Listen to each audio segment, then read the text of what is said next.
Bonjour mesdames et messieurs, in this episode we take a photo of a beautiful pool in Florida.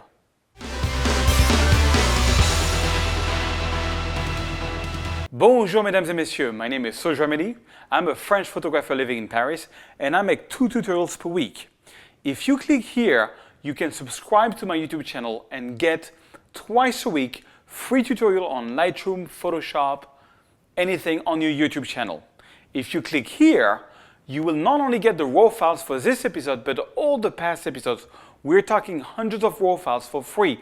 All you have to do is subscribe and accept to receive my emails and newsletters that I send quite often.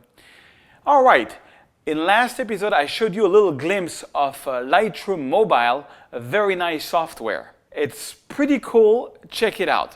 This week we are in Florida in a beautiful house of a friend, and I shot this photo of a pool very early in the morning. It was pretty popular, and so I want to show you how I retouched the photo. So here it is. All right, just before we get started, I want to announce that I have a new Lightroom preset come out called Fall. After summer comes the fall. You can see some of the examples, some of the before and after. In all, it is 50 presets made on a theme of fall. So we're just missing winter and we'll be done with all the 4 seasons. And voila. So check out my whole Lightroom 4 presets. It works on Lightroom 5 and Lightroom 4, but not completely on Lightroom 4. It works 100% on Lightroom 5 and I would say about 80% on Lightroom 4.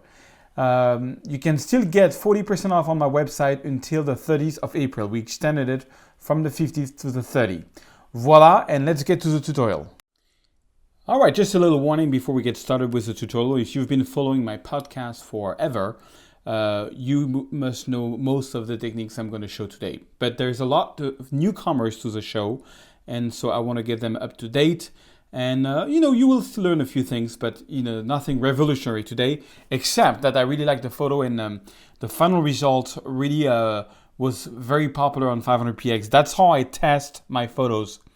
For the ones who don't know what 500px is, it's a community of photographers, but what they have is that they have like a daily challenge where when you come on the homepage, and it's literally really hundreds of thousands of people are watching the homepage, every photo gets a note, and that note goes to a maximum at 100. And what happens is after 24 hours, you get 20 points taken off your photo. So one photo can only become on the homepage only once a day. And I've seen people just, coming to 500px, and in 24 hours or 48 hours, they had photos on the homepage. Anybody can win. That's what I like about that website. And so, for example, that's how I test my photo. This photo, for example, now has a pulse of 86.8, but its highest pulse was 98.4, which is not bad. Usually when you go over 99, you're on the homepage. So I was at 98.4, which is close to the homepage.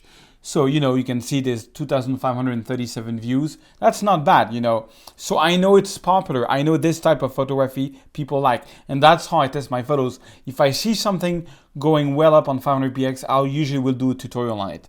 So let's talk a little bit about composition and things.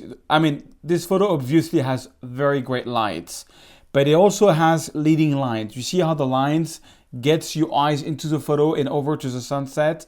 And also, one of the key things about composition that I find, things that you have to respect, is foreground, middle ground, background, to give depth to a photo. That photo has that. Leading lines, that photo has that. Nice light, that photo has that. One message. I'm trying to communicate something, which is that swimming pool by a beautiful Florida house. Well, I think I managed to do that because, you only see the swimming pool, the boat, and the sunset. It's not a car here or, things that would be too much distracted. So it's that as my biggest difficulty as a photographer today, when I do landscape, is to frame my photos in a way that whatever is my frame will only communicate one message, one main message. Well, we have a little cat here, but it's fine. It's kind of cute to have the cat in the photo. Anyway, so talking a bit about the composition. How did I shoot this? Let's jump over to Lightroom. I tried a couple of things. First, because I'm very lazy, I mean, I was having my breakfast and I saw this sunset and I just rushed out and I didn't even take a tripod. So what I did is I went at 100 of a second because I wanted to make sure I was sharp, 7.1 and 100 ISO, and it gave me a pretty dense photo. One thing that I do also, and I did this on this photo, is spend some time to get the right white balance in the photo. I wanted a very warm white balance. So check it out. If you, let me reset this photo actually, because it's not reset. That's the raw file without any retouching. So if you look on the white balance, it says here as shot. Of course, this only works if you've got raw files. A lot of people is writing me saying, I don't have all these options like you have here. Well, it's normal if you don't have a raw file. This only works with a raw file. This was shot with a Sony A7R, and I love the dynamic range that this camera has because I have details in the shadows and I have details in the highlights. Now I shot this by hand, so I moved shot it by hand at 7.1. If I wanted to get everything perfectly sharp in a photo, I should have shot probably around, 9, 10 or 11. But I didn't really care. What I wanted was to capture the mood. And the mood was warm. So if I go, for example, on daylight, on the white balance, you see it's pretty, uninteresting. Even if I go to shade, it's not very interesting. And on my Sony, I found this very warm setting. They have a lot of presets, which adds a lot of tint to the right, a lot of magenta. So I found that preset on the Sony, and I love that. That's why that I don't touch the white balance. It's just as shot. Now the first thing that I did was to try to make a 2-photo panel. So one photo, on the one photo to the right, and then one photo to the left. Okay, let me reset that. So you see the before. And that was the final result. It's kind of cool, but it's missing the the leading lines. I shot this with a 20 millimeter. So then what I did is I went portrait mode and shot, how much is it? 5 photos. But, I have this trick where I only shoot manual. So all the photos is 100 of a second, 7.1 ISO 100.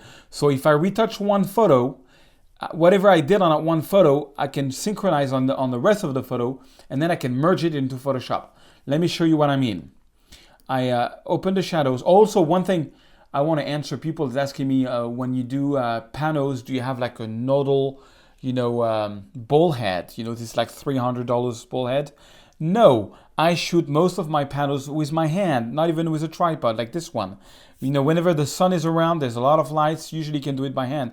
And I just try to, get the nodal point to be the center, to be the sensor. I try to rotate my camera around the sensor, and I get more or less good result, but check it out.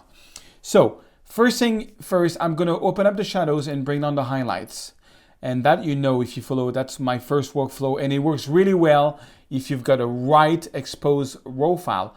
Some people have been writing me saying, well, when I go to plus 100 on my shadows, I get all kind of noise. Check it out. There is not much noise there. Why? First, because it's a Sony A7R, one of the most incredible sensor on the planet at this time. It was actually voted with the D800E on DxO mark, one of the best sensor on the planet. So you've got a lot of dynamic range, but if you've got a proper photo exposed, if it's too dark, obviously when you're gonna go plus 100, you might get some noise. Anyways, so plus 100, minus 100, then I'm gonna do my whites and blacks using the Alt key on my keyboard or the Option key, and I move to the right until I see some dots. These dots means I have achieved a 100% pure white. I don't want to go over that. If I go too much over that, then it's totally burned and I have no more detail in the sun. Try to create some detail in the sun. So, okay, that's my white point. And then on the black point, I usually go further. I want some density on the photo. So now I got the right white balance on the shot, which is very rare. It's actually one of the first time, and it's only because the Sony A7R has got this amazing white balance preset. The Canon don't have as much preset than Sony, so usually I have to correct the white balance always in my raw files. Okay, so by the way, I'm not sponsored by Sony. People have been asking me that to say nice things about the Sony A7R. I am totally blown out by that camera, and that's just me. I still use Canon, but for landscape, I'll only use the Sony A7R, just for one reason. The dynamic range is crazy. I don't do any HDR. I don't even do digital blending anymore. I've got everything right in one photo, and I'm actually giving for free all these raw files so you can find out for yourself. Now you will see these raw files are not of extreme quality in terms of sharpness because I used a 20 millimeter lens, which is not so good. It's not the original 20 millimeter lens, but I wanted something big, and also because I think I moved tiny a lot. But it's still a very nice photo. So I'm going to boost the clarity, and that's going to make a lot of stuff. And I'm going to boost a bit of vibrance and maybe add a bit of contrast. Okay, so all I did was open up the shadows and highlights, and with the whites and blacks, I have sort of redistributed my values in my histogram, having it a little bit on the left. If you look at it, you know, I wanted the photo to be dense because I think it just works better if it's dense, if it's a bit dark, you know. But I still have some very highlight values with the sun, so it's always good to have, you know, values everywhere. Okay, once I'm happy with that, I'm still going to do a little. I'm not going to do anything on the noise because I don't see any noise, but I'm going to put my sharpening to 100 to bring back some sharpening on this and see if the noise comes up. There's absolutely no noise. It's crazy. And that's about it. Maybe I'm going to enable profile correction. Yes, and remove chromatic aberration in case there is any. And that's about it. Then I'm going to select all the photos. Now that I have retouched one, I'm just going to click Sync, check all, Synchronize. Now this only works, ladies and gentlemen. It only works if and only if you shot manual and you have the same exposure on each photo, just to let you know. Okay, so I'm pretty happy with that. Now I'm going to right click, Edit, Merge to Panorama in Photoshop. And so this is not 36 million pixels files, because on the Sony A7R, when you use like an old lens, it only becomes about 15 million pixels per photo. But that's fine. For a panel, it's more than enough. So all I do here is choose Auto, Blend Together, and click on OK, and then I wait. That's the photo I've been working on. So I'm going to pause now until it's done. All right, so photo merge did its magic. Now you see here how this is curved, and you see how this is curved. If I would have used a really like good nodal, you know, ball head, I don't think it would be that curved. But I'm a bad boy and I didn't use one. That's fine. You know, I just did this in 2 minutes. But I love the result. So first thing, I'm going to press Command E to merge everything, or you can right click and click on Merge Everything, or you can go to Layers and click Flatten Image. Now the next thing I'm going to do is I'm going to go to image size. Now this is something I want to tell you. This is a 10,000 pixel wide width of panel. Now I just did this for some friends. I don't need such a resolution, so I'm going to go down to about 3,000. And because otherwise it's going to take like half a gigabyte on my hard drive, and I don't need so much. 3,000 is well enough for a friend, you know. Okay, next I'm going to take my crop tool, which is here, and I want to make sure the horizon is straightened. So I'm going to take this tool, the Straighten Horizon tool. I'm going to click here, make sure it's straight. Okay, pretty cool. And then I'm going to take out the white here, maybe leave some of the white there. That happens a lot with panoramas. Let's see. Yeah. Okay, for the sake of the tutorial, I'm going to leave a little bit of sky, but you know the trick on that. No, I'm actually going to take it out. But I'm going to show you the trick on that in case you have that. So Command J to duplicate the layer. Then I'm going to take the Magic Wand tool, make sure that contiguous is on, select this transparent part. Then I'm going to go to Select, Modified, Expand, 20 pixels is enough. And then I'm going to go to Edit, Fill, Content Aware. And hopefully we don't get anything there. Okay, Command D, and you look at this, it did a perfect job. All right, so now I'm pretty happy with this. Now I like to do all my retouching in Lightroom, so I'm just going to do as much as I can in Lightroom. So I'm just going to close this, and save. And you know, beautiful swimming pool, beautiful, you know, reflection in the water.